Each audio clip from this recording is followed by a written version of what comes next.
Okay, these are my thoughts for the upcoming fight between Billy Joe Saunders and Andy Lee. This fight, for me, comes down to whether Billy Joe Saunders can stay on his feet for 12 rounds and whether his stamina will hold up for 12 rounds. I think fighters fight in patterns.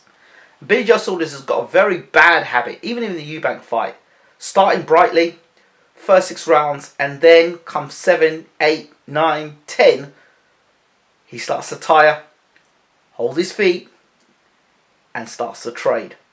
And I think if he does that against Andy Lee, who I believe is a world-class puncher, it's curtains for Billy Joe Saunders. See, Andy Lee, I believe, is a quality puncher, and he has one-punch knockout power. Yes, in the past, I believe he has been outboxed by quite a few fighters and has come from behind.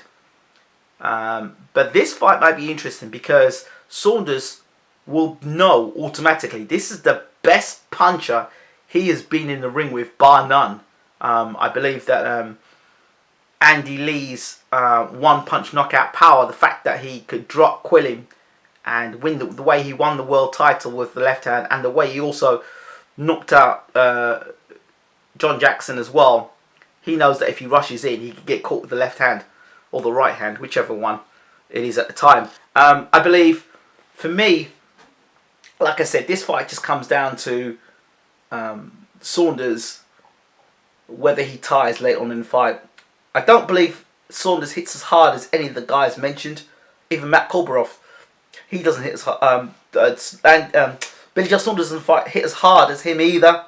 So I don't think Lee should be concerned with Billy Joe Saunders' punch power, but that doesn't mean he should be reckless in this fight. So in the back of his mind, he doesn't have to worry about, but like Quillen, one mistake I make, I'll be on the canvas. Or when he fought Matt Kolbaroff, or when he fought Jackson, those are 3 big, heavy punches, class punches. I don't put Saunders in that same league, and that in itself puts Lee up psychologically. So Saunders is going to have to ask himself some serious questions in this fight, whether he can do the 12 rounds against an elite fighter who can punch and can knock you out in round 1 or round 12. I just can't see Billy Joe Saunders changing, no matter how much training he does. I don't know what it is about his fitness, but late on in fights he blows hard, and I just think he could be 5, 6, 7, 8, 9 rounds ahead. I just think that as soon as he holds his feet and he tires, that straight left hand is going to land from Lee, and I think that's where he'll stop Saunders. I really do. I really do. If Saunders can keep away from Andy Lee, and he's able to hurt Andy Lee and keep away from him and outbox him, he's got the ability to outbox him, don't get me wrong. He's got the ability to outbox Andy Lee.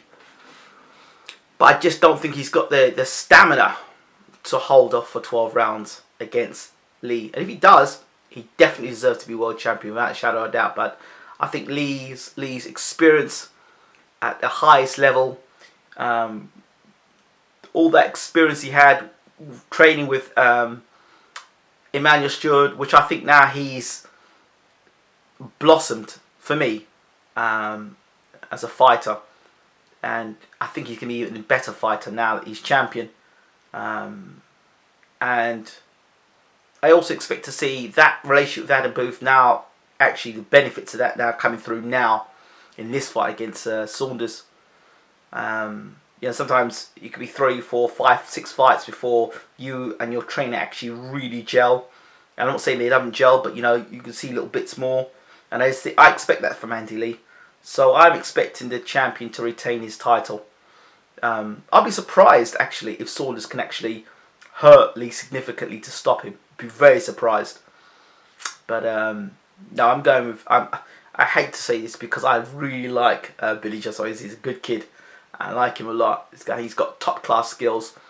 But I just think at some point he's going to hold his feet, and that's when Lee's going to get him. Let me know what you think. I'm out. Take care.